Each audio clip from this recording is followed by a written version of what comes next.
మనకి AP intermediate new సిలబస్లో physics నుంచి most in a straight line నుంచి మన ప్రాబ్లమ్స్ అన్న గనక చూసుకున్నట్లయితే ఈ విధంగా ఇచ్చాడు. A stone falls freely under gravity, it covers distance h1 h2 and h3 in the first 5 seconds, the next 5 seconds and the next 5 seconds respectively.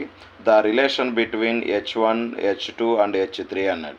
So మనకి ఇక బాడీని మనం చూసినట్లయితే స్టోన్ అనేది ఫ్రీలీ ఫాలింగ్ అవుతుంది.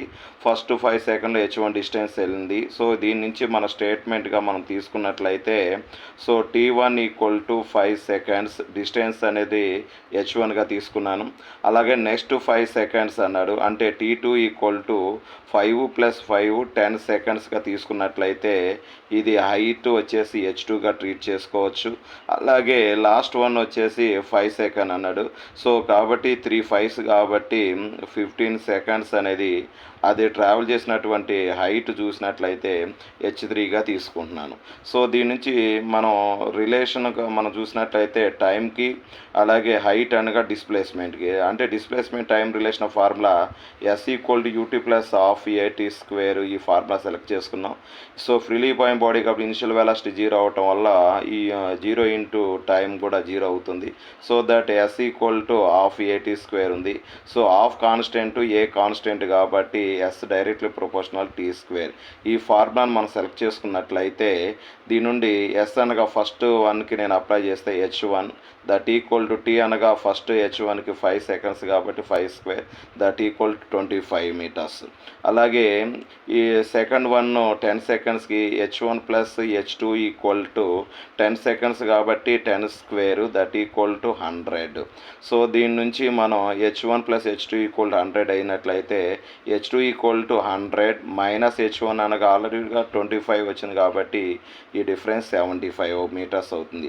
అలాగే నెక్స్ట్ వన్ h1 + h2 + h3గా తీసుకున్నట్లయితే overall దాని యొక్క టైం 15 seconds కాబట్టి 15² అనగా 225 అనమాట.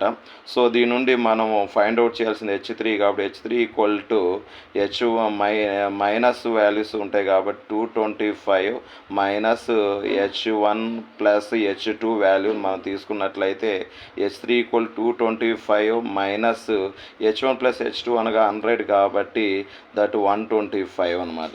సో మనకి ఇక్కడ h1 = 25 వచ్చేసింది. అలాగే h2 వాల్యూ వచ్చేసి 75 వచ్చేసింది. h3 వాల్యూ వచ్చేసి 125 అయింది. వీటి యొక్క రిలేషన్ చూసినట్లయితే h1 = h2 మనం కనుక 3 చేసినట్లయితే 25కి ఈక్వల్ అవుతుంది కాబట్టి h1కి ఈక్వల్ అవుతుంది. అలాగే 125/5 అన్నట్లయితే 25 కాబట్టి సో దీని నుంచి మనం h3/5 రాసుకోవచ్చు. అనగా relation h1 = h2/3 = h/5. So ఈ టోటల్గా 25కి ఈక్వల్ అవ్వాలి కాబట్టి ఈ రిలేషన్ అయినట్లయితే ఓవరాల్ h1కి ఈక్వల్ అవుతుంది కాబట్టి ఈ ఫార్ములాని ఈ విధంగా మనం తీసుకోవచ్చు. నెక్స్ట్ ప్రాబ్లం చూసినట్లయితే a car travels half of the distance with speed v and the remaining distance with speed 2v, its average speed అన్నాడు. So half of the distance అనగా మన formula average speed = shortcut formula 2v1v2/v1 + v2 formula select చేసుకున్నట్లయితే 2 × first one v1 అనగా v, v2 అనగా 2v. So మనకి ఇచ్చినటువంటిది v అలాగే 2v ఇచ్చాడు కాబట్టి అలా సబ్స్టిట్యూషన్ చేస్తున్నా v + 2v. సో దాని నుంచి 2 × 2 4 కాబట్టి లేదా 2v × 2v/3vగా రాసుకున్నట్లయితే vv పోతుంది. దట్ 2 × 2 4v/3 ఇది దాని యొక్క resultant answer. Average speed = 4v/3 వస్తుందన్నమాట.